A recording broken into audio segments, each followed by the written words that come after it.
हाँ दोस्त छा खपे?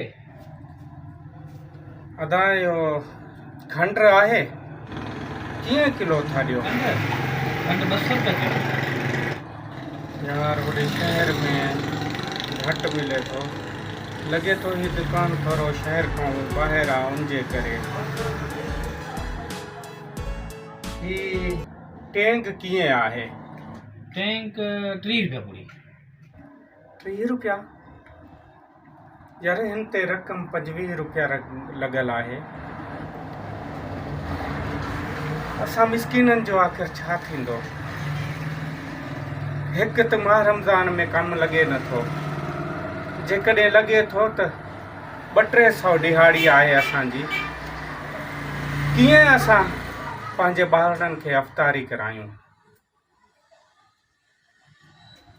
हाय मुंहिंजा मालिक हिननि दुकानदारनि खे को सम्झ ॾे। अव्हां वटि खजूर आहे? खजूर? हाँ खजूर आहिनि, 180 रुपया पाव आहिनि। 180 रुपया पा? यार को ख़ुदा जो ख़ौफ़ कयो। यार ही असांजी सिंध में खजूर थिए थी, असांजे पाकिस्तान में खजूर थिए थी। चवंदा आहिनि त अफ़्तारी वक़्तु खजूर खाइण में वॾो सवाबु आहे, पर छा कजे? अव्हां जहिड़ा ही दुकानदार हूंदा त असां जहिड़ो मिसकीन जेको आहे उहो रोज़ो नथो छॾे सघे। ऐं मुंहिंजा मालिक इन्हनि खे सम्झ ॾे। असां छा ख़रीद कयूं?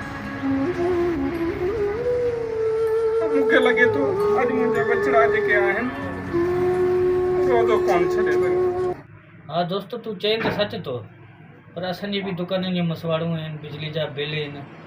जेकॾहिं सस्ताई, जेकॾहिं को एटम ते वग़ैरह जेके बि शयूं आहिनि उन्हनि ते घटिताई करे त हुकूमत करे न, मथियां वापारी करे न। असां त ही नंढड़े दुकानदार आहियूं, असां छा था करे सघूं?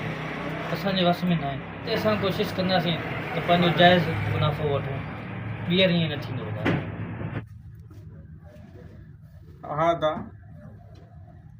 इहो शुक्र थियो अव्हांजो ज़मीर त जाॻियो, पर ख़ुदा कंहिं ॿिए मिसकीन सां अहिड़ो ज़ुल्म न कजो। मूं वटि त एतिरा पैसा ई न आहिनि जो मां हीअ ख़रीद करे सघां।